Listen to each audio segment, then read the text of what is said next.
நல்ல மருத்துவரிடம் தான் நல்ல நேரம் அங்கே போனால் அவனை காப்பாற்றிட்டான். சில மருத்துவர் நம்ம போனால் யோசிச்சு, எனக்கு வேண்டிய ஒரு பையன் ஒரு நாள் நான் வெளியூரில் இருக்கேன், அவர் டாக்டர்கிட்ட போய் நான் தினல போயிட்டு என்னை கூப்பிட்டு அழுதான், அண்ணாச்சி எனக்கு ஏதோ ரொம்ப பெரிய நோய் வந்துட்டுன்னா. என்ன இல்லைன்னு இந்த டாக்டர்கிட்ட போனால் அவன் யோசிச்சுக்கிட்டே இருக்கான். அங்கேயாமல போனேன், அவன் ப்ராக்டிஸே பண்ண மாட்டான்ல, முதல்ல வெளியே வாடினேன். அவன்கிட்ட யாரும் போக மாட்டாங்க, திருநெல்வேலி இவன் வரம்லாம் போயிட்டான். இவன் போனதுலேருந்து யோசிச்சுக்கிட்டே இருந்திருக்கான் டாக்டர். இப்போ இவன் நினச்சிட்டான் சீரியஸாக அது நோய் வந்துட்டு போலுக்குன்னு. இன்னும் இப்போ இந்த குவாக்குன்னு பிடிக்கிறான் பார்த்தீங்களா போலி டாக்டர், அதில் திருநெல்வேலிக்கார போய் ஒரு பேரில் ஜட்ஜாக விடுதலை பண்ணிட்டார். எம்பிபிஎஸ் எஃப்ஆர்சிஎஸ் எம்டி வருஷா பட்டமாக போட்டிருக்கு. ஆனால் ஒரு சின்ன வேலை செஞ்சுருக்கான். திருநெல்வேலிக்கார போய் பார்த்தீங்களா பிராக்கெட்டில் என்எஸ்ன்னு போட்டிருக்கான். கடைசி சொன்னேன், என்னை அநியாயத்துக்கு கைது பண்ணிட்டாங்க, நான் போட்டிருக்கேன் இல்லைங்க பிராக்கெட்டில் நாட் ஸ்டடின்னு போட்டிருக்கேன். ஜட்ஜு என்கிட்ட சொன்னார், ஐயோ உங்கள் ஊரே பெரிய ஆபத்தான ஊரியா, என்எஸ்ன்னு போட்டு வச்சுருக்கான், நானே புரியலை விடுதலைன்ட்டேன். அவன் சொல்ல நியாயம் தானே, என்ன சொல்கிறீங்க? அதில் இன்னொன்று பாரதி சொல்கிறான், கல்வி. கம்பன் பிறந்த தமிழ்நாடு புகழ் கல்வி சிறந்த தமிழ்நாடுங்க. யாமறிந்த புலவரிலே கம்பனை போல் வள்ளுவன் போல் இளங்கோவை போல் பூமிதனில் யாங்கிடமே கண்டதில்லைங்க. கொழும்பு கம்பன்கிடத்தில் ஒரு பையன் எந்திரிச்சு என்கிட்ட கேட்குறாரு, நீங்கள் வள்ளுவரை தான் முதல் படுத்தி சொல்கிறீங்க, ஆனால் உங்களுக்கு ரொம்ப பிடிச்ச பாரதி கம்பனை முதல்ல சொல்லி வள்ளுவனை ரெண்டாவது சொல்கிறானேன்னாரு. நான் சிரிச்சே சொன்னேன், நீங்கள் இன்னொரு தடவை சொல்லுங்க. கம்பனை போல் வள்ளுவன் போல் இளங்கோவை போல், அவங்க ரெண்டு பேருக்கும் ஐகாரம் சேரும். இவனை தனி வள்ளுவன். எதுக்கு சொன்னான்னா, கம்பனும் இளங்கோவும் தமிழில் தராசு தட்டுக்கள், தராசின் நடு முள் வள்ளுவன். அதனால தான் பாரதி வள்ளுவனை நடுவில் வச்சான்னு. ஒன்றுமே இல்லை, ஒரு புண்ணாக்கும் கிடையாது. அவன் கேட்டான் சிந்தனை வந்தது. அவன் கேள்வி கேட்கலன்னா அது கேளுங்க, நிறைய கேளுங்க. அதான் சாக்கரடி சொன்னான், அதுதான் வள்ளுவர் சொன்னது, அதுதான் பாரதி சொன்னான். நீங்கள் எவனாவது பாரதம்னா தமிழ்நாடு எல்லோரும் கும்பிடும் சாமி இம்மியம்மா, அவன் தான் முதல்ல சொல்கிறான். சூதர் மனைகளிலே அன்னைய தொண்டு மகளிர் உண்டு சூதிர் பணையம் என்றே அங்கே ஒரு தொண்டச்சி பாவதரை ஏது கருதி வைத்தாய் அன்னை யாரை பணையம் வைத்தாங்க. திரௌபதியை சூதில் வச்ச தப்புங்கிறான். ஒரு பெண்ணை எப்படா வச்சேன் சொல்லிட்டு சொன்னான். அவனுக்கு இந்த தர்மன் மேலே ஏதோ ஒரு குற்றச்சாட்டு, அவனுக்கு கோபம், திட்டணும். யாரை வச்சு திட்ட வைக்கலாம், பாத்திரம் தேடுறான், பீமன் கிடைக்கான். பீமன் பேசுகிற மாதிரி பாடுறான், சூதர் மனைகளிலே அன்னைய தொண்டு மகளிர் உண்டு சூதிர் பணையம் என்றே அங்கே ஒரு தொண்டச்சி போவதில்லை ஏது கருதி வைத்தாய் என்னை யாரை பணையம் வைத்தாய். திருச்சச்சுமணன் உடற்பது இரு பகடை என்றால் என்னை இவர் கடிமை என்றார். இது பொறுப்பதில்லை தம்பி, எரிதழல் கொண்டு வா, கதிரை வைத்தளன் தான் அண்ணன் கை, தருமன் கைக்கு தீ வைப்போங்கிறான். யார்? பீமன். அது பாரதியினுடைய புதிய சிந்தனை. ஒரு பெண்ணை சூதலை வச்சதுக்கு தர்மன் கைக்கு தீ. அவன் தான் சொன்னான், அது நாட்டு மாந்தரெல்லாம் தம்போல் நரர்கள் என்று கருதார், ஆட்டு மந்தையாம் என்று உலகை அரசர் எண்ணி விட்டார், காட்டும் உண்மை நூல்கள் பலதான் காட்டினார்கள் என்றும் எந்த மன்னனுக்கும் நீதி தெரியலங்கிறான். கோயில் பூசை செய்வோர் சிலையை கொண்டு விற்றல் போலும், வாயிற் காத்து நிற்போர் வீட்டை வைத்தெழுத்தல் போதும், ஆயிரங்களாய நீதி அவை உணர்ந்த தர்மன் தேயம் வைத்தளந்தான். சீச்சி சிறு தருமனை சீச்சின்னு திட்டுறான் பாரதி. அதனால தான் அவனை பார்த்துருவோம். ஏன்னா அவங்க ஜாதியில் சாமின்னா கும்பிடணும். அவன் இன்னொன்று பார்த்தீங்கன்னா எந்த பெரிய சாமியுமே படமாட்டான். எசக்கி மாடன் வேடன் ஏழை எளிவன் சாமியை தான் பாரதி பாடுவான். மற்ற பெரிய சாமிகளை இன்னொன்று 1000 தெய்வங்கள் உண்டென்று கூறி அறியும் அறிவிலிகள். அடுத்து அடிக்காம பாருங்க ஒரு அடி. 10,000 வேதம் அறிவொன்றே தெய்வம் என்றான். அறிவு தான் தெய்வம்னு சொல்லுதுடா நம்ம வேதம் போகிறான், ஏன் சண்டை போடுறீங்கிறான்.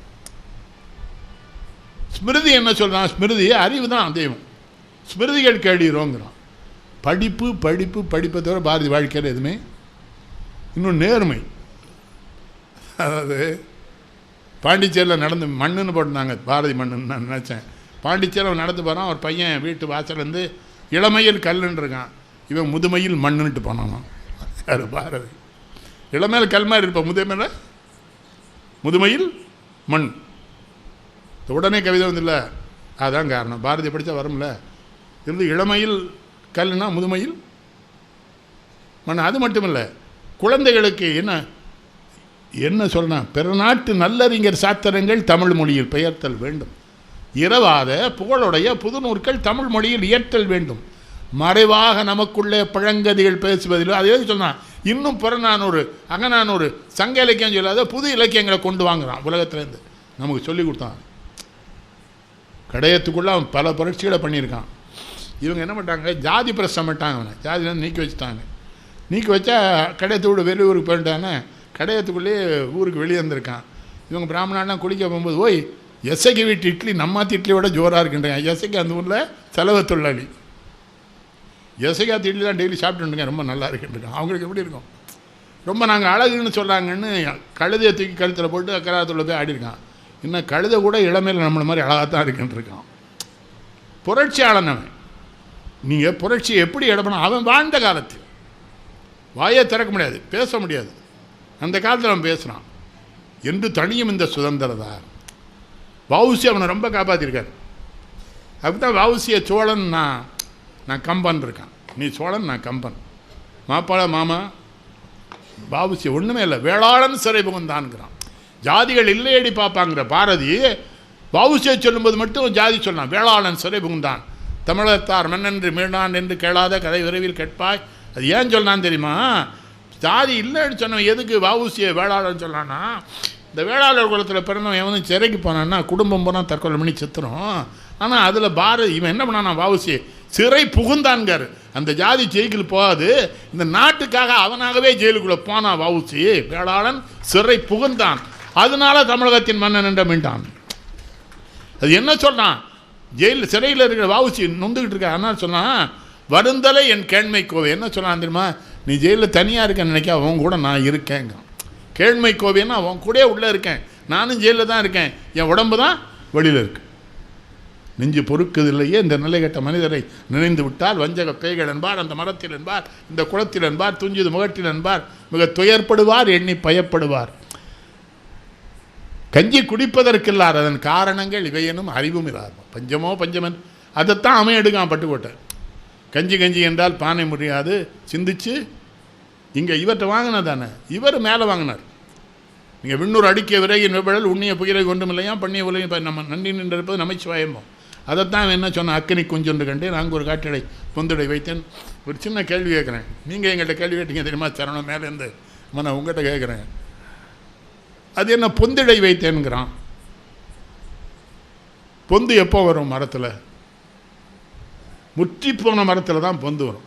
பாரதி என்ன சொன்னால், அந்த முற்றி போன மரங்கள்லாம் நம்ம நாட்டில் இருந்துட்டு வெள்ளைக்காரனே நல்லா தான் ஆடுதான்னு சொல்லிட்டு இருக்கான்.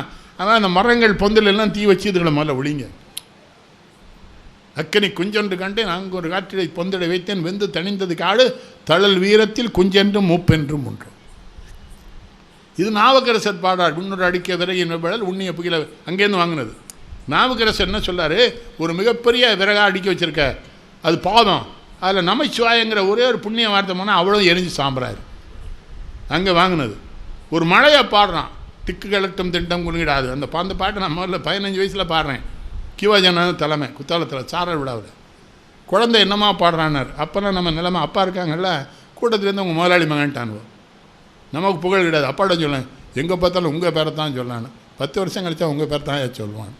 அந்த உங்களுக்கு இளைஞர்கள் சொல்லிக்கணும் பாட்டை எப்படி சொல்லணும். திக்குகள் எட்டும் மண்டம் குலுங்கிடதீம் தரிகிடதீம் தரிகிடதீம் தரிகிடதீம் பக்க மலைகள் உடையுது வெள்ளம் பாயுது பாயுது பாயுது தாம், அப்படி சொல்லணும். சிலர் திக்குகள் எட்டு அண்டம் குலுங்கிட அவன் செத்து போயிடலாம், அவன் பேசவே வரக்கூடாது. ஒரு பாடலை எப்படி சொல்லணும் இருக்குல்ல, உச்சி மீது வானிடிந்து விழுந்து விட்ட போதிலும் அச்சமில்லை அச்சமில்லை, அப்படி தான் பாடணும். எங்களுடைய சுதந்திர தினந்தோறும் இந்த வெங்கட்ராமையர் வருவார் தம்பி. நான் அவருக்கு 100 ரூபா கொடுத்து பையங்களை மல்லி வச்சால ஐயர் அனுப்பிச்சிட்டு என்ன பாடுவான். வந்தே மாதரம் என்போமே, சுதந்திரம் வந்ததே தப்புன்னு பாடுவான். நம்ம ஒன்று என்ன பண்ண, அவருக்கு 100 ரூபாய் கொடுத்துரு. பாடணும், பாடணும் இல்லையா? உச்சி மீது வானிட எவ்வளவு கற்பனை பாருங்க. உச்சி மீது வானிடந்து விழுத்த விட்டு வானமே இடிஞ்சு விட, அது ஒன்று தான் கூற எங்களுக்கு, அதே விழட்டுண்டா, நான் பயப்பட மாட்டேன். இளைஞர்களை சொல்கிறேன், பாரதியை படிங்க, அவனை ஆத்திச்சூடியை படிங்க. அவன் ஆத்திச்சூடியை வித்தியாசமானது, ரொம்ப வித்தியாசமாக சொல்லுவான் அந்த செய்திகள்லாம். அவனுக்கு பெரிய ஆசை என்ன தெரியுமா? தமிழ் பையன் இளைஞனை சொல்லலாம், வையத் தலைமை கொடுங்க, உலகத்தின் தலைமை பொறுப்பில் தமிழன் இருக்கணும்னு ஆசைப்படுறான். இந்த பிச்சை கூகுளில் வந்தான்ல, அப்போ அவன் நான் எழுதின கடிதம், என் பாரதியின் ஆசையை நீ நிறைவேற்றி விட்டான்னு. ஐநா சபையில் பெரிய இடங்களெல்லாம் நம்மளால் தான் இருக்கான், என்ன சொல்லி தொலைய மாட்டான், நம்மகிட்டே இங்கிலீஷில் தான் பேசுவான். அப்படி விடு பயிர பூரா நம்மளை அப்படித்தாங்க, அப்படி விடுங்க. ஏதோ இருக்கீங்க. Yes thank you. இல்லை தமிழனுக்குள்ள